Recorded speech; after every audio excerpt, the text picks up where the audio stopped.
Cortland in 3 words? Tough, aggressive, Beta, red, determined, fast, historic, kill 'em, silly, not a bomber, brutal, and ugly. and they're going to take an L tomorrow on Saturday. To commemorate the 150th anniversary of college football, the 61st annual Cortaca Jug game was played at MetLife Stadium on November 16th in hopes to intensify the Ithaca-Cortland rivalry.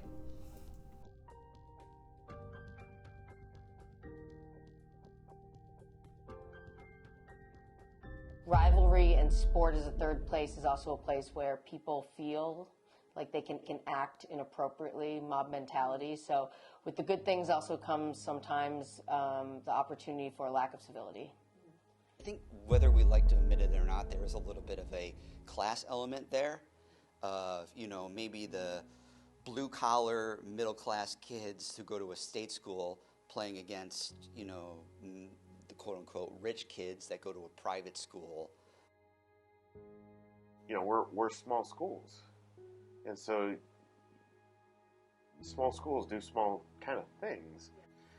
If you're choosing Ithaca to go to like major facilities and see major sporting events, it begs the question why you chose Ithaca. Rivalry is defined as competition for the same objective or for superiority in the same field, and plays a crucial role in sport fandom. In the late 50s, 1959 actually, Ithaca's captain Dick Carmine and Cortland's captain Tom Decker kind of decided, hey, we should create a rivalry trophy for our game, and Decker was wandering through a yard sale in Homer, New York, and he came across this stoneware jug that he picked up for $2, which probably was a lot of money back then, but and that became the symbol of the Ithaca-Cortland rivalry.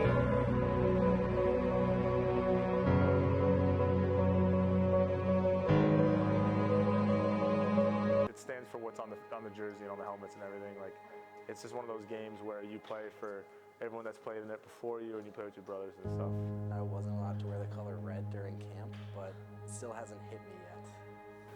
Honestly, when I got here, I didn't know it was this big. I didn't even really know, I knew it was a rivalry, but I didn't really know it was anything like this. And right when I got on campus, the first thing they told me is we got to beat Cortland. We circled that one off. Been coming to Cortaca games since 2011, watching my brother play. My dad played here, my uncle played here, so it's like a family affair thing, a little legacy going on. But I think that it's just, it's a great rivalry, and it's exciting, even though, there's a lot of hatred towards both of our programs, but it's exciting. At the end of the day, it's a football game. I mean, I grew up, I love the color red. High school was always red, but I came here, can't like red no more. I mean, you come into school here and you don't wear red. You learn that pretty quick. I think it's probably proximity, and proximity is great. It's schools. The thing I've loved about working here is there's a legitimate hunger and excitement about athletics. I think the familiarity, there's a lot of guys on that team that have played against our guys in high school. Obviously the alumni are a huge factor of it. They're so passionate. I like to use the term ravenous. We have ravenous alumni that love Ithaca, love being a bomber, and love what it means to be a bomber. It's an excuse for me to get together with my friends, a lot of whom I don't see. So I bought 17 tickets for this game. I think Cortaca is more about alumni engagement and opportunities for advancement and development. I think more than ever now, Ithaca needs alumni to contribute both in their time and their intention in terms of mentoring and opening doors for students, but also financially. Each alum has his or her own story of what they remember from the games. College in the late 90s, and those were the days before social media and before Facebook, and I just remember it was a lot of word of mouth, oh, this game is coming up, it's a big game, and everyone goes to it every year. 60 alums who are getting together with groups of friends, 30, 40 large, and coming from across the country to be a part of this game. And these are alums who in some cases haven't been back to Ithaca, and wouldn't come back necessarily for the Cortaca Jug. And they're getting a chance to experience it. And then in the mid-'80s, teams. Cortland kind of rose to the level of kind of being a national power, kind of on par with Ithaca, at least for 1 year in 1988. And then Ithaca's program unfortunately took kind of another step back. And even though they went to the playoffs a couple times during the stretch, they lost, 7 straight jug games. And then, Dan Swanson's come in, and he's really kind of flipped it back towards Ithaca's side, with a couple wins. Having feet in both camps, it seems like the Ithaca people are very concerned about the prestige of their program. There were 7 straight years when they lost to Cortland, and I think from my perspective that really did a number on their psyche, because for many years they saw themselves as the elite program, the program that had 3 national titles, and Cortland was always the upset. And then for basically the entire Obama administration, almost an entire 8-year period, they weren't able to win. But then the last 2 years they've had a lot of success. For a long time they weren't competitive to Ithaca. We're hoping that to be the same in November.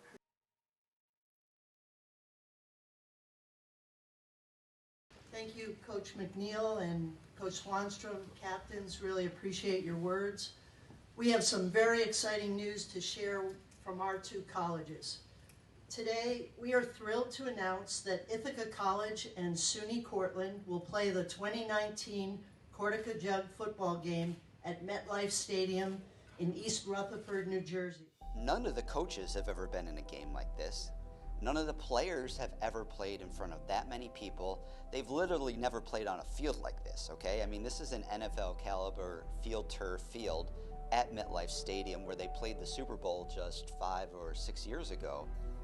Honestly, I don't see a lot of the value in the game itself.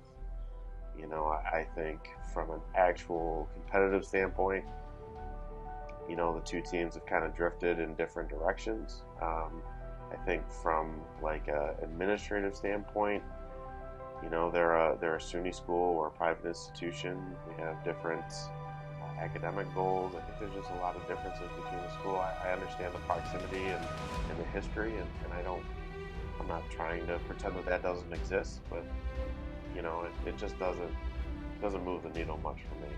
Oh, it's gonna be awesome. I mean, this is one of those things you kind of dream of as a kid, and a lot of people knock us for playing D3 football, but it's one of those things they never get to pass up. I think it's a chance for the students at both those schools to get as close as possible as they can get to what it must be like when Alabama plays LSU and being in the student section there, or what I experienced when we would go to an Indiana basketball game and they were playing Kentucky. And I think, I imagine, the students look forward to that one game each year because it's the closest they get to one of those real big sporting events that maybe their friends are getting if they're at a Penn State or something like that. Honestly, it's one of the greatest feelings of my entire life. I've been looking forward to this for the past 10 months. It's complete, I'm in complete awe. I mean, last year's game was huge, of course. We were both pretty good teams, but this year the stakes are a little higher, MetLife, 45,000 people, you just can't beat that. It's been kind of a learning experience being the first year, but being around the guys, I'm starting to get that itch to play and definitely the desire to win. Ooh, man, I mean, obviously, playing at an NFL stadium obviously is going to be more hype, but this game is more, This game is more than just like a game. It's personal, like we say, it's personal. I think it means a lot to all of us seniors, being our possible last game. I just think we're going to take advantage of it and take advantage of this crowd, and we're going to feed off the energy and we're just going to have a fun time. Oh man, we're gonna get the chills coming right out the tunnel. I mean, we did when we went for the photo shoot, but it's gonna be exciting, But after that first play, after the coin toss, it all goes away really. So one of the other things that I think is really exciting about Cortaca is that a lot of these student athletes, they either played together in high school or they knew each other from high school. So I think that always helps a part of the rivalry too, that the schools are so close to each other. And especially in today's athletic complex where the students have gone to camps together and they've played maybe AAU basketball together or they played in summer camps together, there's probably a big crossover in like, hey, I know that kid on the Ithaca team. I can't wait to play them. Or I went to high school with him and, I can't wait to go up against them in the trenches and see and play again. I have a lot of alumni from both schools in my life. You know, three of my high school football coaches were Ithaca guys. One was a Cortland guy. One of my best friends is a safety at Cortland. I've had a lot of friends that have gone there to play football. So it's like I always, you know, even before I came here, I heard a lot about it and everything. But it's just been something that it's been cool to be a part of. With big rivalry comes rowdy fans. It was contentious back then, as you can imagine. We didn't riot in the streets or anything like that, but there was certainly lots of fights. The crowd was sort of electric.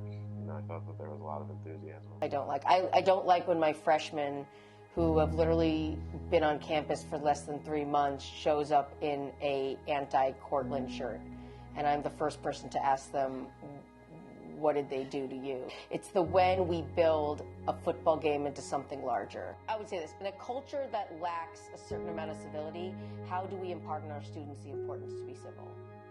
And that's a big issue in athletics. I just think that we need to support athletes and be proud of being at our institutions and use that as the place where we start from and not as a place to put down the other institutions.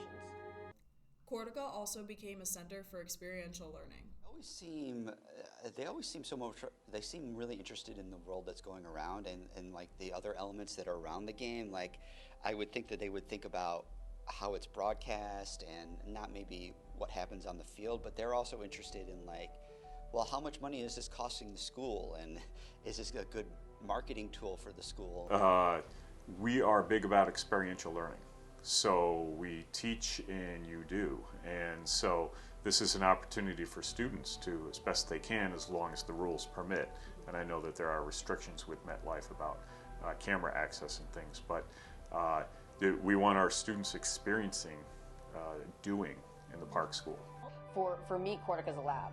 It's a learning lab, just like a biology lab or a chemistry lab. And what's been really exciting for me, what got me excited about Cortaca, is how we use that to further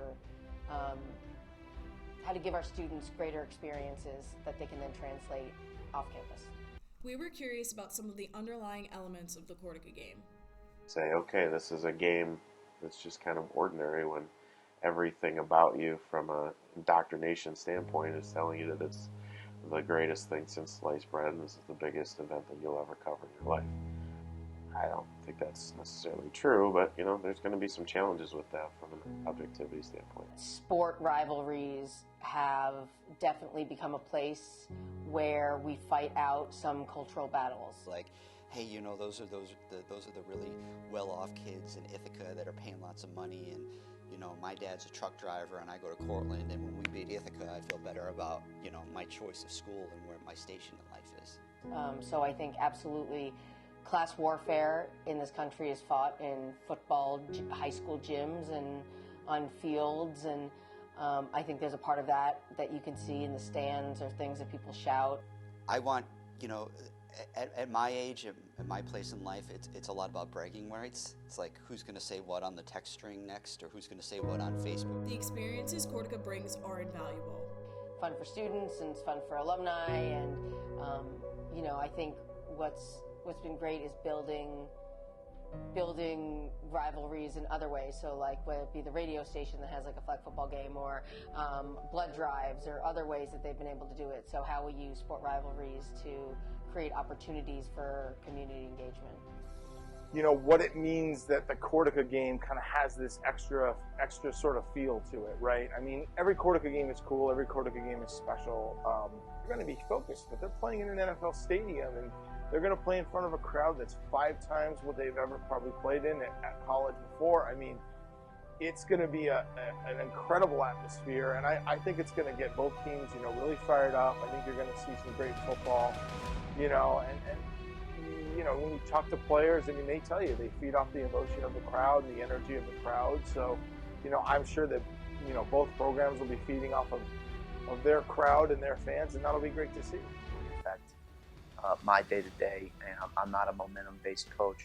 So nothing that happened in the past really is anything in my mindset. Each game's its own entity, and, you know, I'm not a believer in the streets, and I'm not a believer in really any of the stuff. Athletic schools with an athletic student body, you know, supporting athletics. I think that creates a different energy than maybe some I've worked at certainly in the past. But I grew up in Texas and played at a big high school program there, so I'm very familiar with big rivalries and get the schools involved, how much energy and excitement is brought to a football game. It's not just about the football, it's about this unique community that comes together on each Saturday. You look at our sideline, all different types of people all coming together for one common purpose, and that's the beauty of the game of football. Like I said, I just think that it's really special for everyone that's always ever been involved in it, really special for the alumni. And it's exciting because our players really enjoy that week of preparation. And that's what makes it unique. I think we try to compare them honestly, like anything. I would be doing our players a disjustice if I would say that this week, that certain week means anything different than the week we're preparing for this week. So I believe that for me, it really isn't that much different, but I know that it definitely holds a certain amount of gravity amongst the team and amongst the alumni. So what are you going to be telling the players to walk? Play your hardest. Do as well as you already know how to, and go out there and give it everything you got and play one play at a time.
I would imagine a lot of that rivalry and a lot of that competition against each other continues on when they play in the Cortaca Jug every year.